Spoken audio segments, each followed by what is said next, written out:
Hey there again, folks. Journal entry. Well, I've lost count at this point. We'll just say it's journal entry in my Teaching in Catholic Schools religious education course through York University.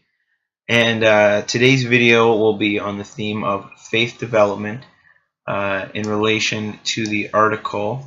Let me pull it up here. The stages in faith development in relation to the faith formation in Waterloo, Iowa.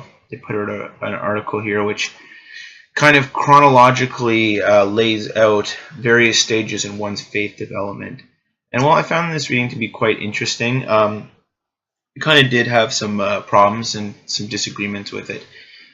So I'll begin because my prompt here is to discuss my own development in faith and see if it corresponds with some of these levels of faith development, which it does in some regards, but also differs in others, which will lead me to my final point, which will be challenging some of the assumptions laid out in this article.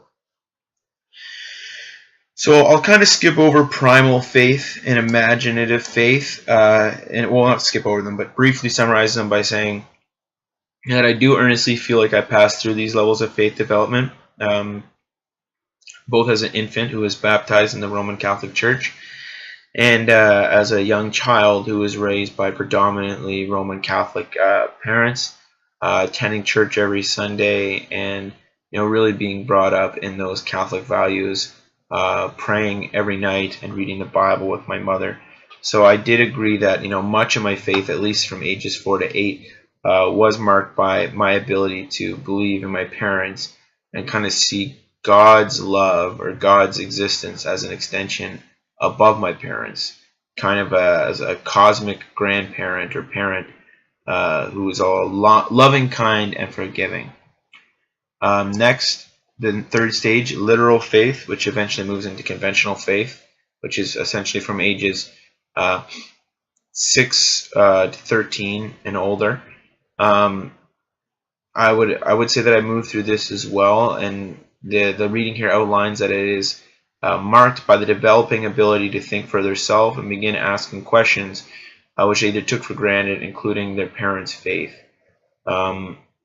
It's quoted here that, again, that literal faith is the first step towards a less naive and more critical attitude towards faith, and the older child's ability to subject the content of faith to critical standards is still limited.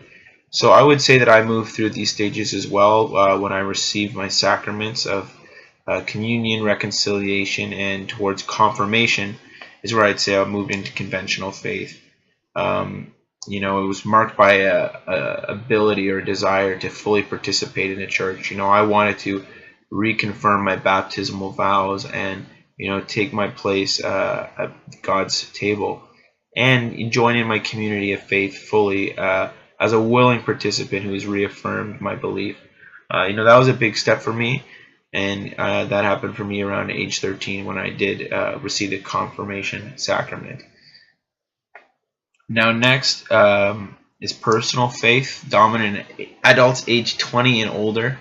It's basically, in their words, characterized as a period of rebellion or withdrawal.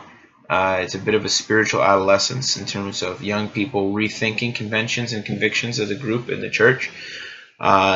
It says here, from a desire to both belong and a need to be independent. It was a highly critical stage in which we evaluate faith claims against personal experience, common sense, rational, and scientific criteria. I guess this is where my faith development started to differ a little bit from the reading, as I feel that this conflict of faith has either not yet happened to me or happened to me in a very limited sense, where it seemed to pass over it quite quickly. And that's kind of where my conflict with the novel grew, because I earnestly, and maybe this is arrogance or pride or facetiousness, but I earnestly do feel that at this point in my faith development, I do belong in the mystical faith criteria, which is again defined by a very aware and acute presence of divine mystery in all aspects of life, and a very deep sense of sufficiency, wholeness, and peace, which enables one to accept and believe what they cannot fully understand or explain. And I feel that even before my 20s, I did have an earnest and truly unquestioned belief in God, His love, and His blessings and divine plan that He's laid out for me. It was always hard for me to kind of question God's love or God's direction, partly because of the privilege I've experienced in my life, my health, wealth, freedom, and happiness, my right to education, my loving support system.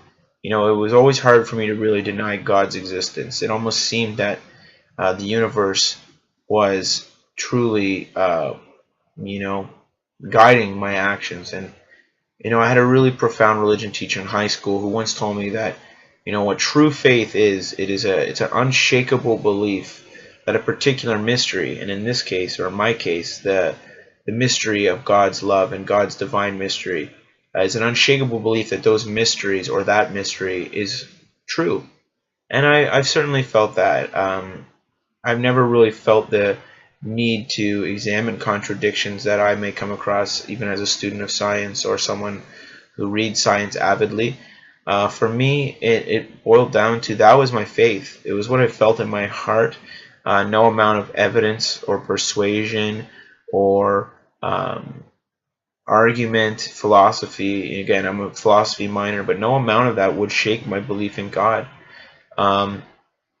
It's almost like the story of Amazing Grace when the song was written by a former slave owner. When faith truly strikes you in the heart, it's true.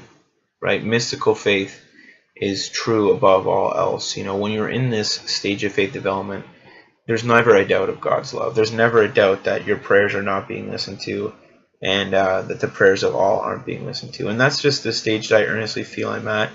I would not quite say that I'm at the level of universal faith, because I do very much still have human desires. I do take actions that are maybe not in the name of justice, truth, or love, but are rooted in sin and selfishness. But again, with that being said, though I am, rooted in my earthly folly and my desires and my sin, I nonetheless do believe in an unshakable truth that my soul will be redeemed through prayer, reconciliation, and good deeds. So that is just earnestly how I feel. And leading to the final part of this assignment, I just wanted to pose a challenge, which I'll write in as well. I'll post it below this video. But essentially, I wanted to say, can the stage of mystical faith be achieved before one's middle age? Can it be achieved as early as adolescence? Or is it prideful and perhaps even sinful or arrogant to think that one may have attained a semblance of this level before their middle age, or before entering into the responsibilities of adult life in their faith community? Thanks again for watching, folks. Really happy to be back at it again with the video series. I'll be posting a couple more today, so stay tuned. Have a great one. God bless, friends. Cheers now. Bye-bye.